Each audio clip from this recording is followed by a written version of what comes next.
வணக்கம் நண்பர்களே. நாம் இன்னைக்கு தமிழ் வகுப்பு தான் பார்க்க போகிறோம். தமிழ் வகுப்பில் தமிழ் எழுத்துக்கள் பற்றியும் பெயர்ச்சொல் வினைச்சொல் அப்படின்னா என்ன அப்படிங்கிறதையும் பற்றி பார்க்க போகிறோம். சரிங்களா நண்பர்களே, வகுப்புக்குள்ளே போயிடலாமா? இப்போ இன்றைக்கி நம்ம தமிழ் எழுத்துக்கள் பற்றி பார்க்க போகிறோம். தமிழில் மொத்தம் 247 எழுத்துக்கள் இருக்குது. ஓகேவா நண்பர்களே? அதை நம்ம உயிரெழுத்து, மெய்யெழுத்து, உயிர்மெய் எழுத்து அப்படின்னு சொல்லிட்டு சொல்லுவோம். சரிங்களா? இப்போ உயிரெழுத்து அப்படின்னா என்ன அப்படிங்கிறத பார்க்கலாம். உயிரெழுத்தில் மொத்தம் 12 உயிரெழுத்துக்கள் இருக்குது. ஓகேவா நண்பர்களே? நம்ம படிச்சிருப்போம். அ ஆ இ ஈ உ ஊ ஏ ஏ ஐ ஓ ஓ ஔ எல்லாமே இந்த 12மே உயிரெழுத்து. ஓகேவா நண்பர்களே? இப்போ இந்த உயிரெழுத்து இருக்குல்ல, இந்த உயிரெழுத்து தனியாக வந்துச்சுன்னா ஒலி கொடுக்கும். சரியா நண்பர்களே? அதே இது இந்த மெய்யெழுத்து 18 இருக்குது. சரிங்களா? இப்போ மெய்யெழுத்து 18 என்ன அப்படிங்கிறது பார்த்தோம்னா, இக்கு, இங்கு, இச்சி, இட்டு, இன்னு, இத்து, இது, எரள, வரல, எண்ணு, இந்த 18மே மெய்யெழுத்து. ஓகேவா நண்பர்களே? இப்போ இந்த உயிரெழுத்து தனியாக வந்துச்சுன்னா ஒலி கொடுக்கும். ஆனால் அந்த மெய்யெழுத்து தனியாக வந்துச்சுன்னா ஒலி கொடுக்காது. ஓகேவா நண்பர்களே? புரிஞ்சுதா நண்பர்களே? ஏதாச்சும் டவுட் இருந்துச்சுன்னா கமெண்ட் பாக்ஸில் கேளுங்க. நான் உங்களுக்கான டவுட்டை கிளியர் பண்ணி கொடுக்குறேன். சரிங்களா? இப்போ நம்ம உயிர்மெய் எழுத்து பார்த்தோம் அப்படின்னா, இந்த உயிர்மெய் எழுத்து அப்படின்னா என்ன அப்படின்னா, இந்த உயிரெழுத்தும் மெய்யெழுத்தும் சேர்ந்தே தான் உயிர்மெய் எழுத்து. ஓகேவா நண்பர்களே? இப்போ உயிர்மெய் எழுத்து 216 இருக்குது. ஒரு சின்ன எக்ஸாம்பிள் மட்டும் பார்த்துடலாம். என்னென்னா 216 உயிர்மெய் எழுத்து இருக்குது. சரிங்களா?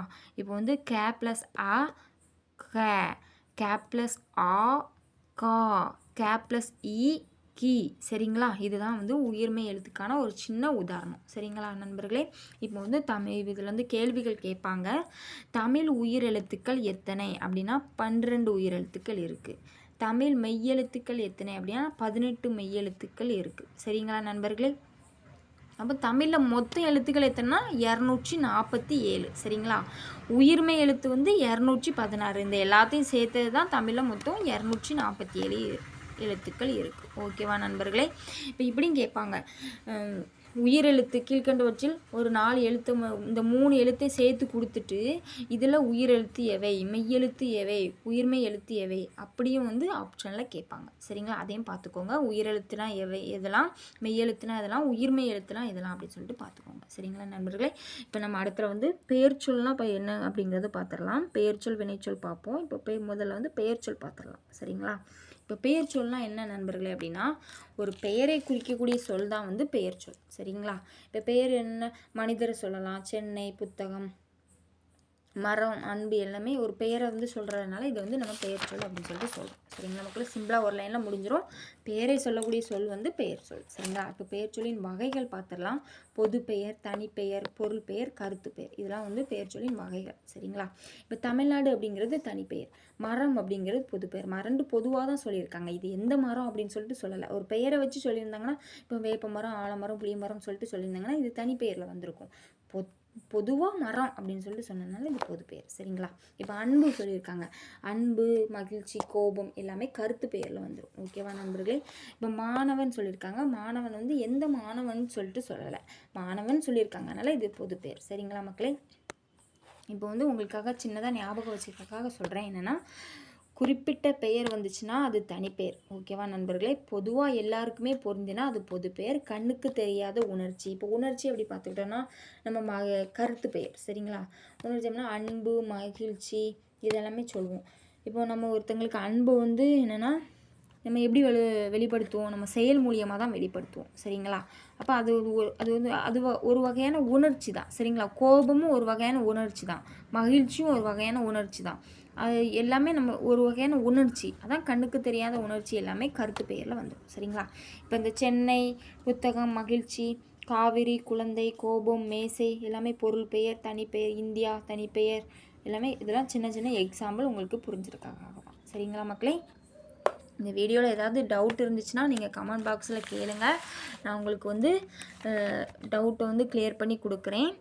அப்புறம் என்னென்னா வினைச்சொல் பார்த்துடலாம். சரிங்களா? இப்போ பெயர்ச்சொல் பார்த்துட்டோம். அடுத்தது வினைச்சொல் பார்த்துடலாம். வினைச்சொல் அப்படி பெயர்ச்சொல்னால் என்னென்னு சொன்னேன், ஒரு பெயரை குறிக்கக்கூடிய சொல் பெயர் சொல்லின்னு சொல்லிட்டோம். அப்படி தானே? இப்போ வினைச்சொல் பார்த்துடலாம் நண்பர்களே. என்னென்னா, ஒரு செயலை குறிக்கும் சொல் தான் வினைச்சொல். சரிங்களா? உதாரணமாக ஓடு, நட, படை, சாப்பிடு எல்லாமே ஓடுறது, நடக்கிறது, படிக்கிறது, சாப்பிட்றது எல்லாமே வினைச்சொல்ல வந்துடும். ஓகேவா நண்பர்களே? இப்போ இதை நம்ம எப்படி சொல்லலாம் அப்படின்னா, ஒரு வாக்கியத்தோடு சொன்னோம்ல. இப்போ ராமன் ஓடுகிறான். இப்போ ராமன்கிறது ஒரு பெயர் சொல்லா. இங்கே ஓடுகிறங்க இதில் வந்து செயலை என்னது, ஓடுகிறான் அப்படிங்கிறது தான் செயல். சரிங்களா? அதனால் இது வினைச்சொல். ஓகேவா நண்பர்களே?